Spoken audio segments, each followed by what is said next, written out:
O Agipaus começou em 2008, né? Mas a gente já vinha se encontrando desde antes.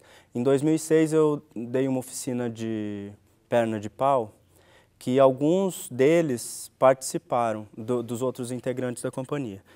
E o resultado foi muito bacana, assim, porque o objetivo era fazer teatro na perna de pau e não trabalhar como uma técnica circense, né? E aí a gente fez uma cena em um mês de oficina e o resultado foi muito bacana. A gente continuou se encontrando informalmente aos domingos no parque, em alguns lugares assim, para continuar pesquisando os aparelhos, né? Pernas de pau de outros tamanhos, muletas, bastões, e aí começamos a investigar o elemento técnico.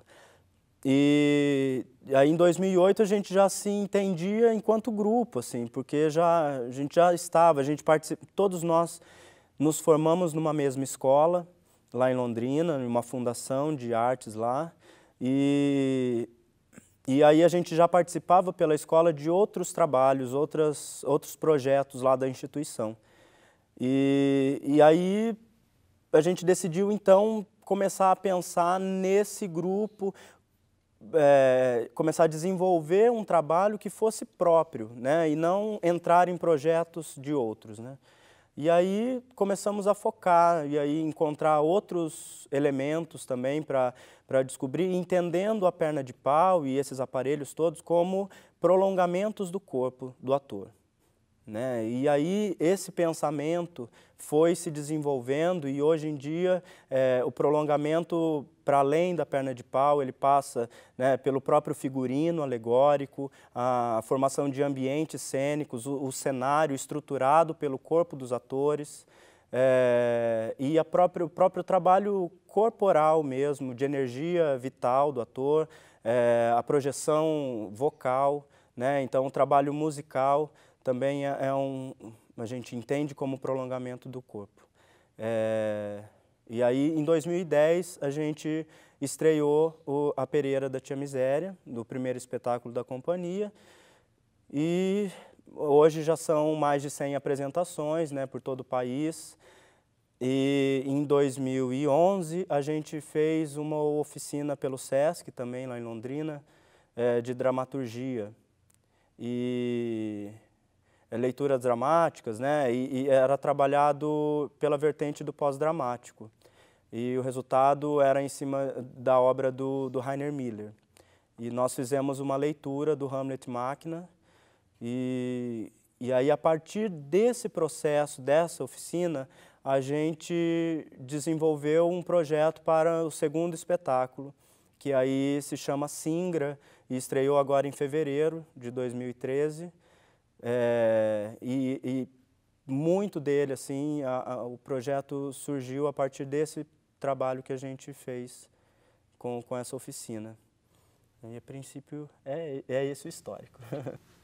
É muito difícil viver em grupo, né? Ainda mais quando a gente participa de uma experiência como essa, né? De um palco giratório em que você viaja intensamente, convive intensamente com a outra pessoa, com as outras pessoas. Mas é um exercício de constante doação, eu acho, assim, para um bem que é maior, sabe? Cada indivíduo tem que estar presente, sim, e para se formar um grupo você não pode só ter aquele objetivo, sabe? De trabalhar no seu grupo, de viver para aquilo, porque daí a gente percebe que uma hora explode, assim. Então, cada um tem que se alimentar individualmente mesmo para poder chegar no coletivo e compartilhar com o outro, sabe? Então, é essencial esse tempo que cada um tem que ter para si. É difícil, mas a gente tem também como proposta de trabalho, né, a direção e a produção coletiva. Então, eu acho que isso, uma coisa também na nossa formação que foi importante, eu acho, para a gente assumir esses papéis, foi que na nossa escola sempre a gente foi incitado a estar presente nas funções de produção de um espetáculo, para entender os mecanismos dos bastidores, né, para que você não chegue simplesmente, né, no foco e apresente, né, mas que viva mesmo o teatro para que você possa atuar nele. Lá em Londrina a gente tem lugares que se chamam vilas culturais. A gente tem um espaço físico produtivo, da produção, assim, executiva mesmo, né?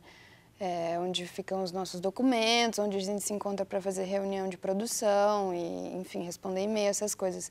Mas para ensaiar, para ir para a parte prática da coisa mesmo, a gente utiliza essas vilas culturais, que são espaços mesmo, como teatros, assim, e aí a gente realiza os nossos ensaios lá. É uma luta essa coisa por sede, né, uma sede do nosso grupo. E lá a gente tem esse problema, assim, com o espaço, e a gente ainda não tem. Né? Aí a Pereira da Tia Miséria tem ela é bem voltada tecnicamente a esses elementos que a gente tinha pesquisado até então. A partir da montagem da Pereira, a gente entendeu também a questão do figurino, né, dos outros elementos além das pernas de pau. E aí a gente foi entendendo, ampliando mais esse foco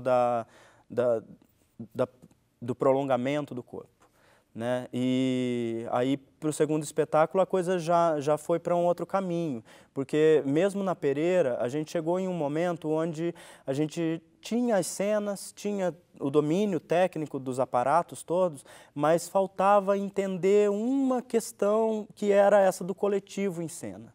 Né? E aí a gente começou a desenvolver um trabalho de pesquisa a partir do exercício do coro grego, né? E aí para conseguir estabelecer uma integração do coletivo.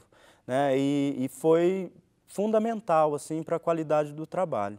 E desde então a gente continuou desenvolvendo. Para a montagem desse segundo espetáculo também o foco foi mais fundo nisso, né?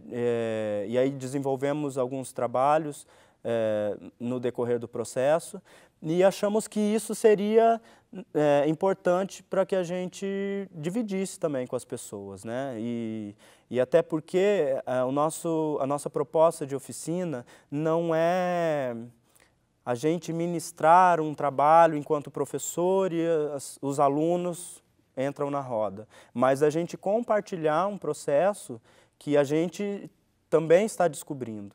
Né? E aí as pessoas que vêm participar da oficina, elas compartilham dessa descoberta com a gente. Então a gente experimenta junto com elas. Né? Não tem uma posição hierárquica, pelo menos a gente se preocupa em não ter. Né? E aí estamos descobrindo. No palco, a oficina que a gente tem desenvolvido é essa do corpo coletivo. Né, que aí tem esse foco a partir do exercício do coro grego, de rodas de canção, de canções populares, danças circulares. Então, vários exercícios que integrem um coletivo, assim. E aí dali a gente semeia uma planta que eles podem colher. Eu acho que essa experiência do palco, ela foi, pelo menos pessoalmente falando, é fundamental para isso, essa questão que você coloca. De que acho que já passou pela cabeça de todos nós, assim, essa vontade, né? Porque é um ideal, né? Uma visão romântica, que um grupo de teatro se forma e aí vai para Rio ou São Paulo ou algum lugar maior. Mas a partir do momento que você começa a viajar e conhecer os outros lugares, entender que você pode sair do seu lugar mas depois voltar, sabe, para agir mesmo localmente, onde você se estabeleceu, sabe, fazer o teatro, a cultura crescer ali, sabe, é muito rico. Então, acho que, assim, já não é uma vontade do grupo querer sair. A gente tem até um movimento, né, dos artistas de rua de Londrina, que a gente, depois de sair do encontro da Rede Brasileira de Teatro de Rua, a gente voltou para Londrina e ficou com vontade de fomentar mesmo os artistas de rua, a cultura, enfim, a arte, né? Então, acho que já não é mais uma vontade de ir para fora, só se for para voltar depois, né? Eu acho que as pessoas sempre falam, né? Vocês precisam sair daqui, porque imagina, um trabalho desse, você vai ficar aqui. E há uma política lá, muitos grupos, né? E até deram certo. Um grande exemplo é a própria Companhia Armazém, que está estabelecida no Rio de Janeiro e está super bem, enfim. Mas muitos outros artistas, depois de ter construído uma história de repente, não é aqui, então vou embora daqui.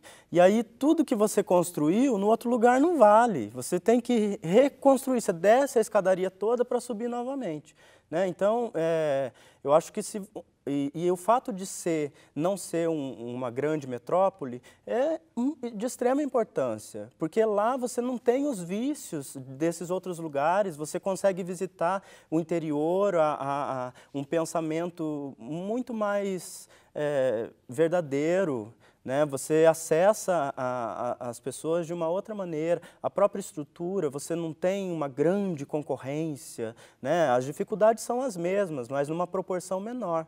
Então, de certa forma, facilita.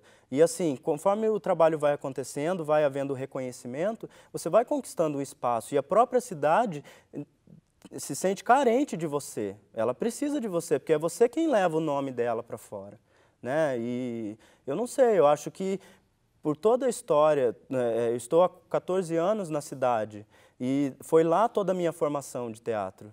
Entendeu? Eu me sinto, assim, de certa forma, ingrato se hoje eu pensar em sair de lá simplesmente, entendeu? Até porque a gente está viajando um monte, a gente consegue levar o trabalho para todos os lugares que a gente quer, né? Na medida do tempo, eu acho isso possível. Então, se eu sempre puder voltar para casa, para mim vai ser ótimo. A gente gosta muito quando a pessoa nunca viu teatro e aí ela vê um na rua, assim, sabe? Que a gente pode... E sempre tem, mesmo no centro da grande cidade, vai ter alguém que não assistiu teatro nunca na vida. E tem uma história que aconteceu no Recife agora, na última apresentação que a gente fez, que não foi comigo, mas acho que foi com o Tunai, e aí ele falou pra gente que um cara foi falar com ele no final, dizendo que a mãe dele tinha acabado de morrer naquele dia. E que ele estava, assim, muito mal e perdido. E a apresentação tem essa temática, né? E aí ele veio agradecer, assim, porque a gente tinha feito um bem para ele, que ele conseguiu vencer uma dificuldade que ele estava naquele dia, assim.